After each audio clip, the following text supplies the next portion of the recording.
Okay,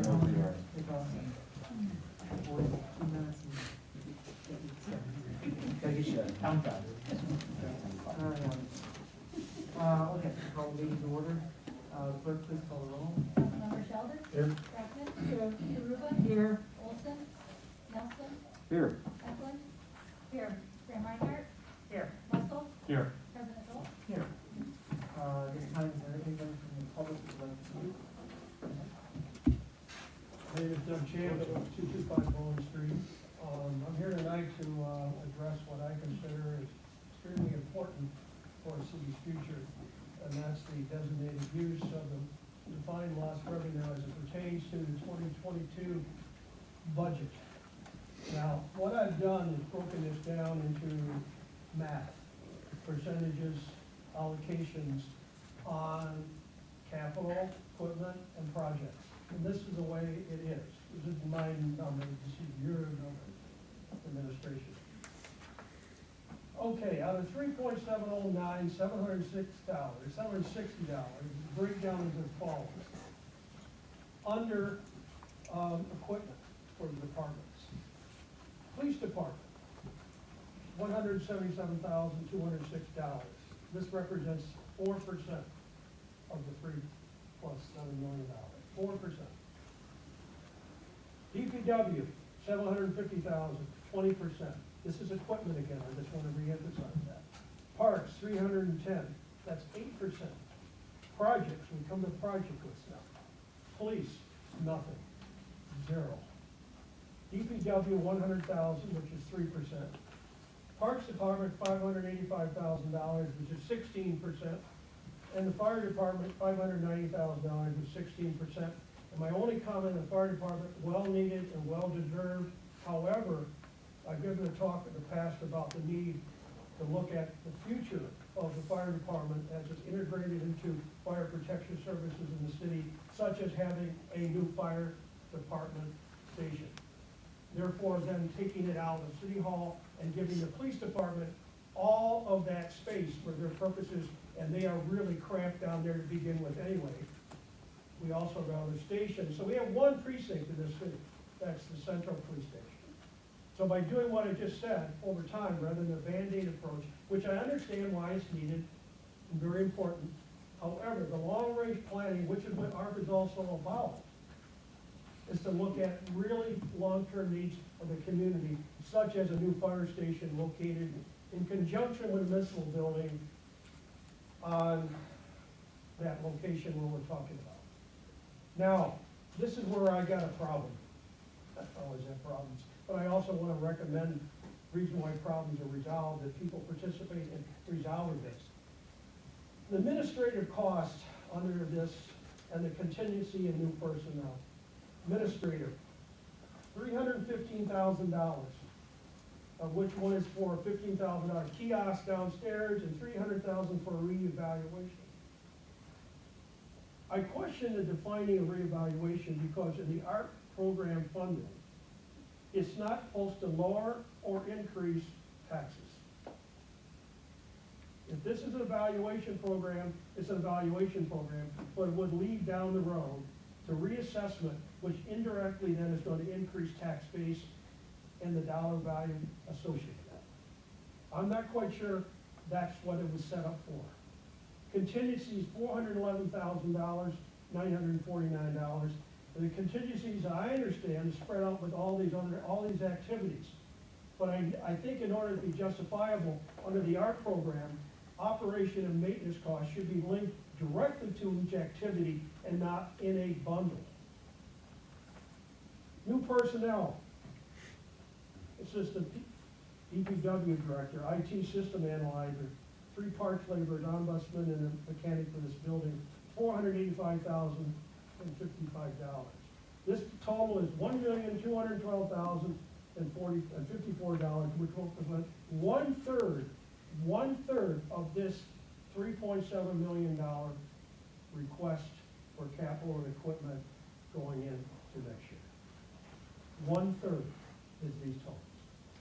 Now, I've advocated strongly in the past because the police department was not funded on a reoccurring basis for such thing as equipment replacement. There's no plan for that, hasn't been for, I don't know, decades. So now in this program, they want, or are allocated one police vehicle, an improvement to the radio communication system, which has a problem with it already because it doesn't have linkability. The essence of the art plan. And if you want to read it, you read the Federal Register thoroughly. The mayor has an explanation for that in his workup on these programs. The real crux of the thing is public safety, public health, and economic recovery. And how you interpret that locally is up to you. But the lost revenues, in order to be, I think, sanctioned properly, should have some definition under those issues. It shouldn't be just levied out there as lost revenue with mathematical equations based on what happened to the city during COVID. We have a responsibility to use this money effectively. I know it should be spent down. I'm not here arguing for it not to be spent down. But it's got to be spent down properly and where the needs are. In those three areas, if you can honestly tell me that a dog park is more important than 8 patrol cars, good luck with that one to the public. I don't think it is. And there's other things with that as well that you have to weigh and decide on the part of these programs and this funding allocation as to whether or not it follows the intent of the art program as was presented. This is sacred money. People died for COVID, and we're still nowhere near recovery. So we want to make sure that we do the right thing and not spend this money down without looking at the real sustainability of that, because the police, the fire department will be added into these equations in the future regarding what their needs are going to be for neighborhood improvement, housing, mental health. Their purposes and their opportunities for work are going to go up, not down. So I would encourage you also to increase the manpower in the police and fire department, because when you talk about succession, it takes a long time to train a good fireman and a good police officer. You don't do it out of attrition. So in the next 4 years, there'll be a certain number of people that will be retired in both those organizations. I would say now is the time to add the workforce, so you got the money to add it, and you got the training, and you got the longevity of the people that are there to help train them to take the job when those retirees leave. Don't lose track of what this money's for. It's not to be just spent down with no adherence to what those 3 criteria that I talked about are. Thank you. Anyone else like to speak? Good evening, Sam Diaz, I'm the Kendall Club PBA president. Thank you for your time, Mr. Mayor, councilman, women. First off, I just want to say that the chief was given a wish list before, okay? It wasn't for a lavish new police station. It wasn't for a Bearcat for the SWAT team. It wasn't for all this extra equipment. Again, the chief, what he requested was the bare minimum stuff for us to do our jobs. New patrol cars, possibly new staff. And again, just to go on what Doug said, when you train a new officer, that officer's probably not going to be comfortable for the first 2-3 years where he's actually on his own, ready to make a life-death situation right off the bat where, a brand new guy, there's a lot of responsibility in his actions. Again, it just doesn't happen overnight. So we need to make sure that we have the staff as well. And like Doug said, let's hire some more people. It's not going to do anything worse off to the city. It'll help us. Patrol cars. The chief requested 5 patrol cars, or police vehicles. I would just like to tweak it as frontline patrol cars. All right. Our patrol cars are beaten every day. They're used 365 days a year, 24 hours a day, 7 days a week. They sit and idle, and I talked to this, this in the past. Our cars are beat. You can't trade it in for anything. They're not worth anything after we use them. 60 new patrol officer radios. That's 1 for each officer. Again, there's a hiccup in that, because if we're not compatible to change frequencies to talk with other outside agencies like the New York State Police, the Chautauqua County Sheriff's Office, Ellicott, Lakewood. Again, I could be in this room, and there could be an Ellicott officer, or a state police officer, or the sheriff's deputy in the next room. Other than me yelling, they wouldn't be able to hear me. I'd have to go through dispatch, and then they would have to tell them what I needed them to do. All right? That could be a huge situation if I have an armed guy running through the door at them. Or them telling me that there's an armed guy running towards me. Again, officer safety issues. Range updates, fixing the range downstairs. We shouldn't be kneeling down in water to do live training in it. The range is only getting worse. With the weather changing, water seeping through the building now, it's only gonna make it worse. All right, it's gonna freeze and it's gonna make everything worse. It's gonna leak even more, I'm assuming after winter. The range simulation, again, with that, it's a program where officers are put through a series of training programs, shoot, don't shoot, critical incidents. Again, that's only gonna help officers be better at what they do and what their job is. Again, the chief's wish list, it's not even a wish list. It's just the equipment for us to do what we need to do. That's all I have, thank you. Thank you. Now, we move on to our committees, housing. Yes, thank you, President. We had no resolutions, but I will let the Director of Development discuss some of the applications that will be done at a public hearing in a few weeks. Sure.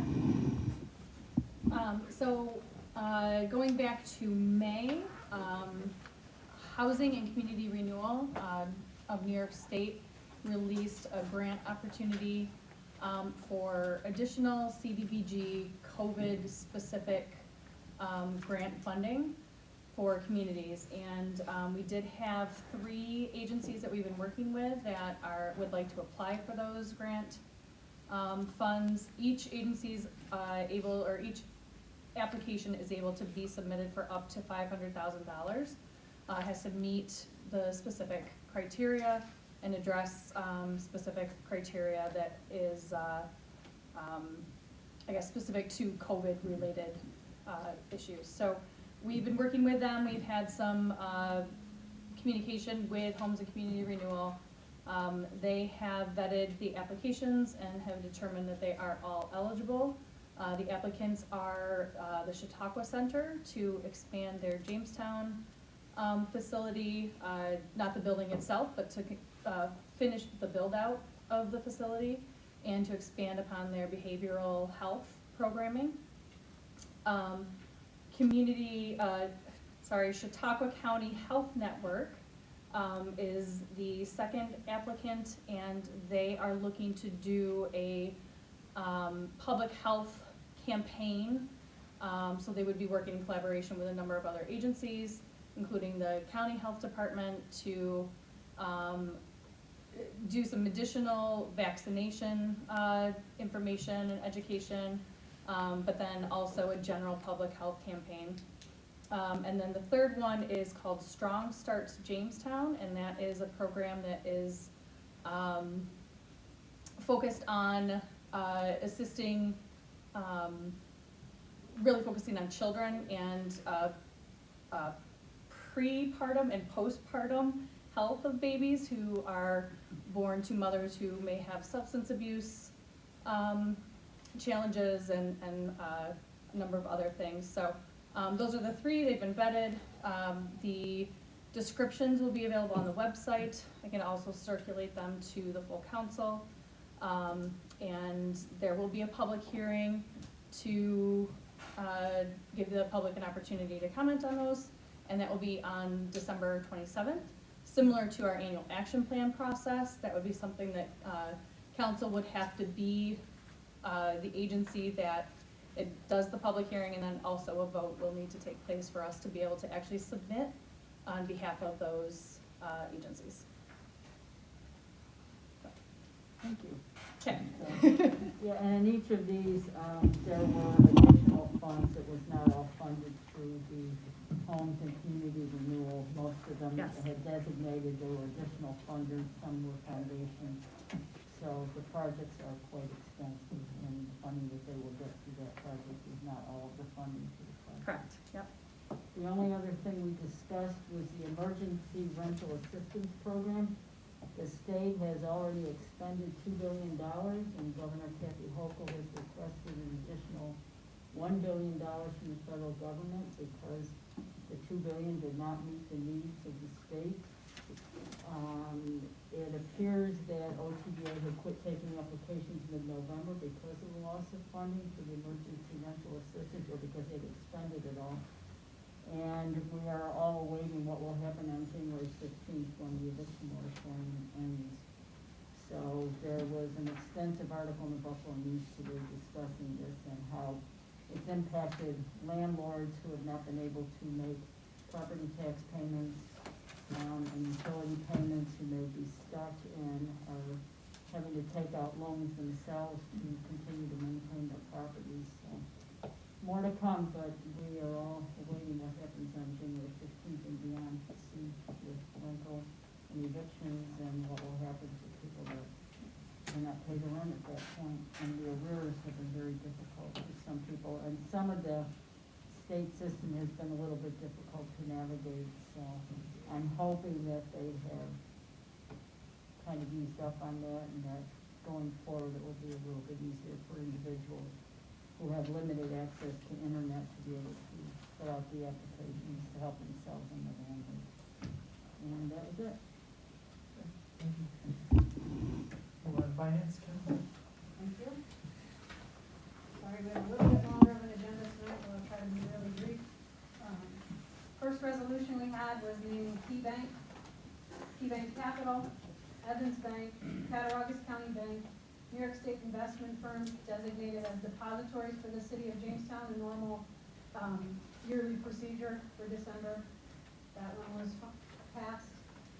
Second resolution was Section 104-B of the General Municipal Law requires the governing body of every municipality to adopt a procurement policy for all goods and services which are not required by law to be publicly bid. This is, again, a standard procedure for a year, every year. This is no change to last year, and that is passed. Resolution number 3, resolved that the mayor and the city council members being hereby are authorized to attend meetings for Chautauqua County Conference of Mayors, Southern Tier West Regional Planning and Development Board, New York State Conference of Mayors, and the National League of Cities, and other job-related conferences during 2022, with expenses paid pursuant to Section 77B of the General Municipal Law. That was passed. Resolution number 4 and 5 were not brought forward yet. Obviously, we just started discussion on this, and I gave a recommendation to Ryan on resolution number 4. There's no backup attached to it, so in the interest of the council, we got restated as to 10 million is for lost revenue. Whatever your breakout is needs to be clearly defined on here as a refresher. So that was number 1. Number 2, obviously still up for discussion. I mentioned that I have started to separate all the suggestions that came to me during the budget process that were directly related to ARPA funding. And I have separated them, but I'm asking every council member to again review that. And if you have any updates or changes, to get that to me probably by Wednesday. Hopefully Wednesday night I will get that list ready, and you will see a duplication because multiple people had multiple suggestions. The ones that are exact I'll combine, but if one had 1 police car and one had 3, and one had half dog park, no dog park, whatever the case may be, I will put them all on there so you see them all. As to where we're at to start the discussion process.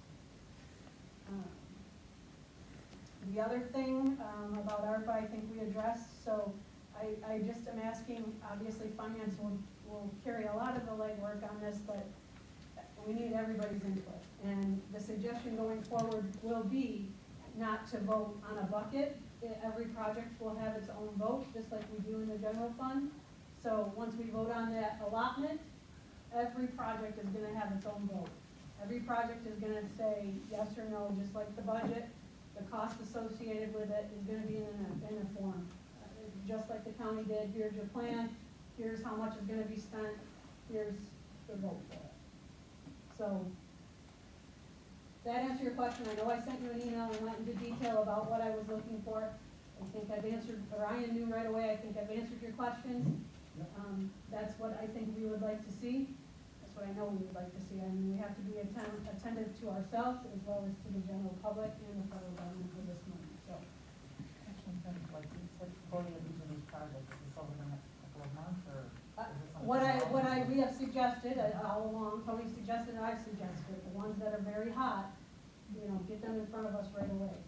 Lead time, if it's 1 police car or 5 police cars, if it's the radio, let's get that out there, let's get those hot right now, and let's discuss that, yes. The long-term ones, I don't know what any of them are that are long-term. I mean, you ask anybody, they're all hot, I guess, but the ones I that just wasn't sure if like we were gonna be sitting here for hours for every project, or if we were, if some of them are going. I don't think everybody needs all the details on every project, but I think you need to know the cost associated with Yeah, the yeah, vote on it. no, I know, right? but I just was looking at the buckets and the projects that they're I on. think what we discussed too is having a prioritized list, Right. so that these are things we wanna do now, let's get going, let's get started, let's get 6 moving. months, 3 months. Whether it's a capital project, whether it's equipment, or department, police, DPW, whoever, things that take time, and everything takes time right now.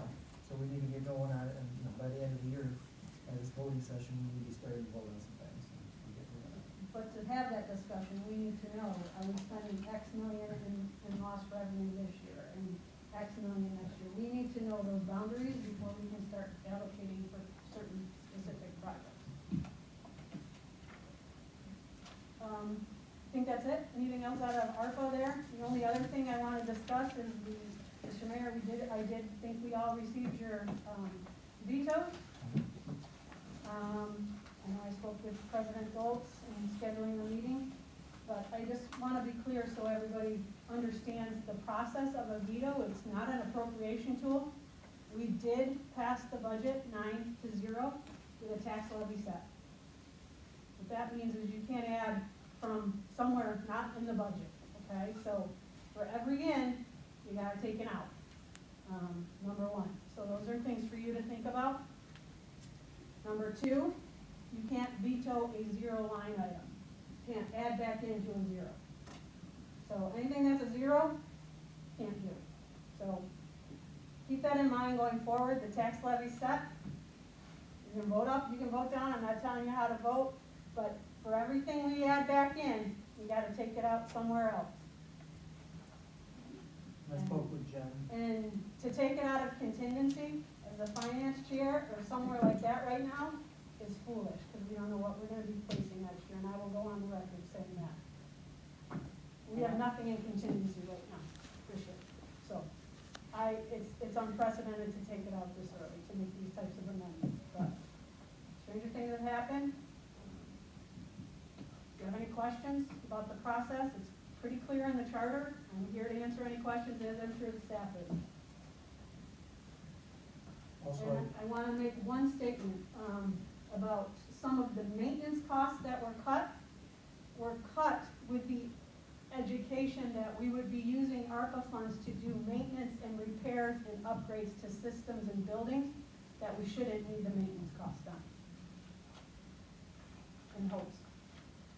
And that was discussed at length with Ryan when I went over that with him, that the premonition behind it was to eliminate maintenance and do some fundamental infrastructure repairs to the building.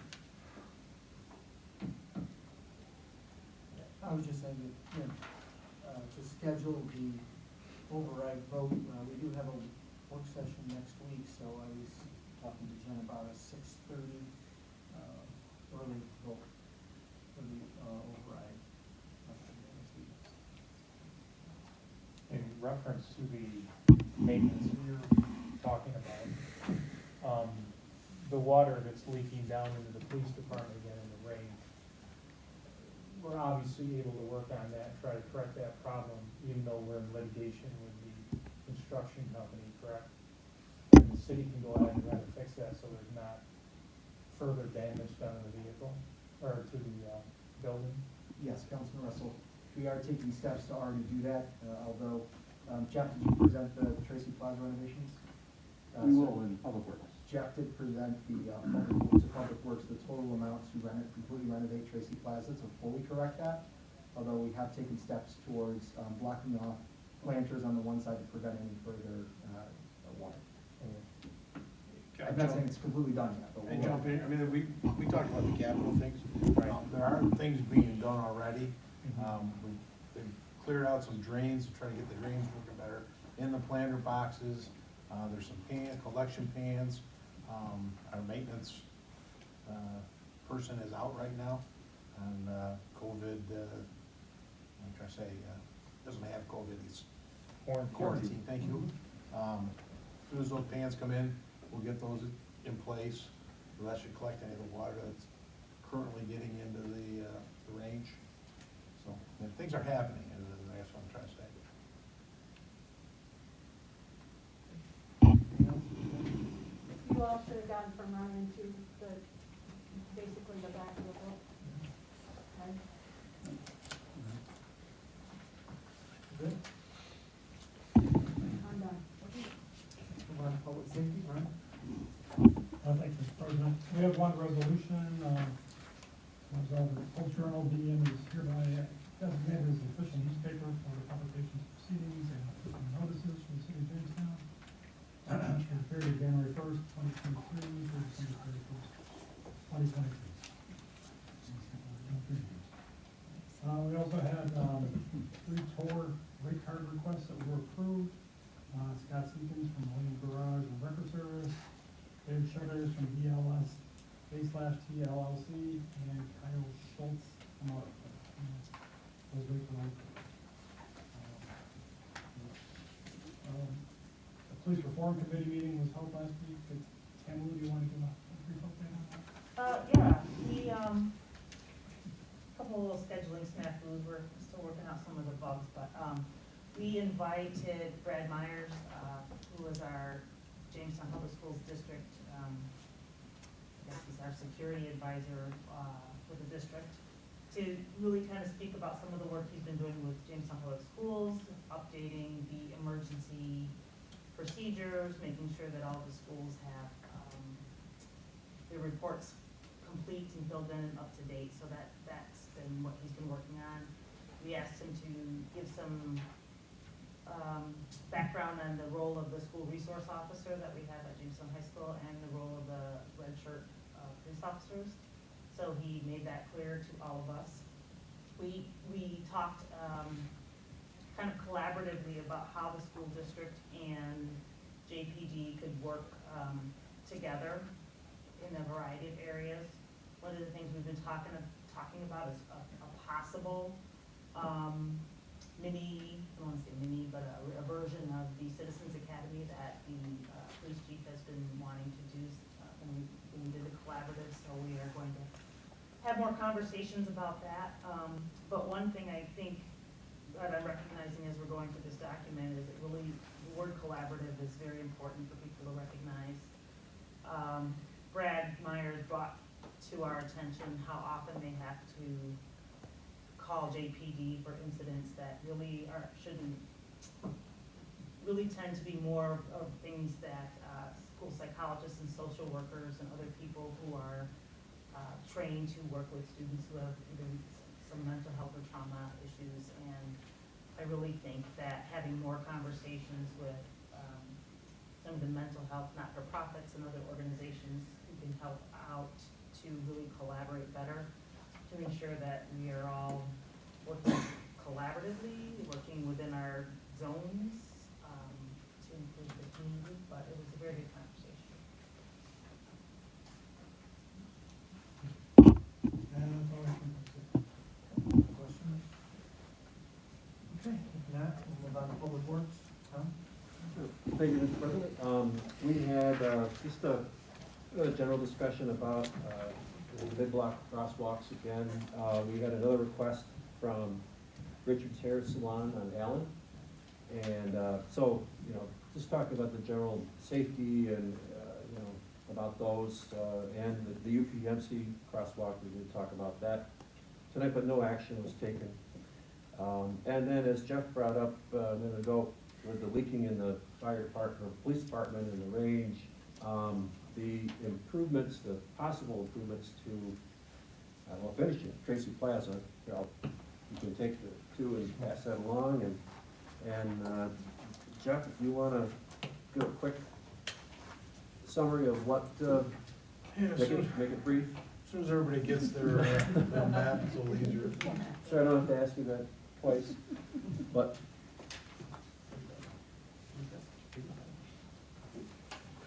Some of you were here for the first phases of Tracy Plaza, where we did the south half of the plaza. If you look, the black lines are pretty much how the quadrants are divided up due to the expansion joint that's in the plaza. So sections 3 and 4, the north sides, have not been done. Obviously, you can see there's no green. We did get a green improvements grant, and Crystal just sent me the thing. We got $725,000 approximately remaining in that grant. That can only go toward the green portion of the improvement to the plaza. So if you look at the second page, there's a breakdown based on our 2016 project application. We estimated based on 2021 costs, what the cost to do the third and the fourth quadrant would be. And again, it won't pay for the hardscape, it only pays for the green areas. So if you look through quadrant 3, quadrant 4, the hardscape costs amount to about 16, where are we here? 1.6, almost $1.7 billion. Then there's also some project, administrative costs built in. So roughly what we're looking at is about a $2 million cost, a little over $2 million to the city if we incorporate the $725,000 green grant money to finish this project off. And we can get into the details if you want, but that, just to give you a rough idea of what the cost to finish that off would be, whether we did it with the COVID money or future infrastructure money. That's where we're at. Questions? I know it's a little confusing.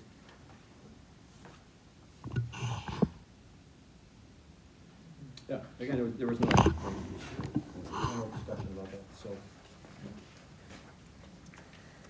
Anything else? That was all we had in public works. If not, move on to the mayor's report. So we have at least an hour of remarks, you're gonna miss kickoff. Sorry about that. I do have a couple items for executive session I'll talk about, but I really just have two brief comments for the council. First one, quite a positive one. I want to thank the healthcare committee as well as Councilmember Russell, who helped chair it, Ryan Thompson, our controller, and all of the active members and retirees that helped to make that committee to put together a Medicare plan, which was, as Councilmember Russell's talked about in the past. It turned out to be quite a success, so I wanted to just give you guys some figures. We asked people to sign up with an open enrollment by the beginning of December, although we still have a few more trickling in. At this point, we have had 135 people sign up for the Medicare plan. 136. 136. That equates to 40% of our Medicare eligible population on our current plan. So I just wanted to give you guys some feedback on that. So we had originally allocated a certain amount in the budget for healthcare savings. That was for 70 people. You could now double that, and that is kind of what the city will see in savings. So not only for the city, but also for each retiree as well, for the first 5 years and going forward. So, a really great thing. Thank you to Councilmember Russell, the team, and all of the active and retirees that came together to make that happen. With that same note, we are pleased to announce because of that, we were able to keep the premium for health insurance the same going into next year. It might adjust on how much the percentage of the premium is based on the union, but the actual premium will stay flat to this year. So we're excited about that. Any questions on that? Ryan, did I miss anything? Okay. And the other thing I just wanted to mention, thank you all for considering the rescue plan funds. I just want to give you guys a little information. It has been 202 days since we received $14 million in our bank account. In the next 4 months, we will receive another $14 million. And so I really urge you guys to go through, work through that rescue plan and get it passed. We'll make sure all of you have another updated copy of the rescue plan. Councilman Breckland, thank you for pointing that out. So you have all of those breakdowns. But we are receiving call after call after call about being able to use those funds, whether that's struggling small businesses, whether that's people in need of home repairs. We are really excited to start that process, and we really urge you guys to pass the master plan so we can get that moving. As a point or note, the city of Troy just used their $13 million of the rescue plan funds to do a neighborhood revitalization initiative, similar to what we were proposing as part of the master plan. Any of you been to Troy? And I remember talking to President Dulce about it. It is a very interesting city that has a lot of need for home repair. And Mr. Romano took off his mask. He once lived in Troy. I was a former resident of Troy, New York. At one time. That's all you got. That's all I got. Neither confirmed nor denied. Yeah, Ron Rensselaer Polytechnical Institute is a very nice city. The rest of it, not so much.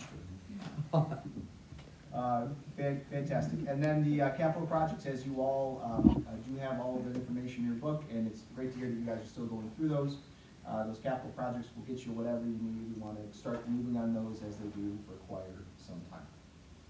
At this point, I have 3 items for executive session. I have 1 personnel matter, and I have 2 collective bargaining agreement items. It wasn't that bad, right? Less than an hour. All right, I will move to go into executive session. Second. All in favor of executive session? Aye. Opposed? There will be no action taken. If I could please have Deputy Chief Coon, the police chief, I'll have Ryan, Jen, and Elliot.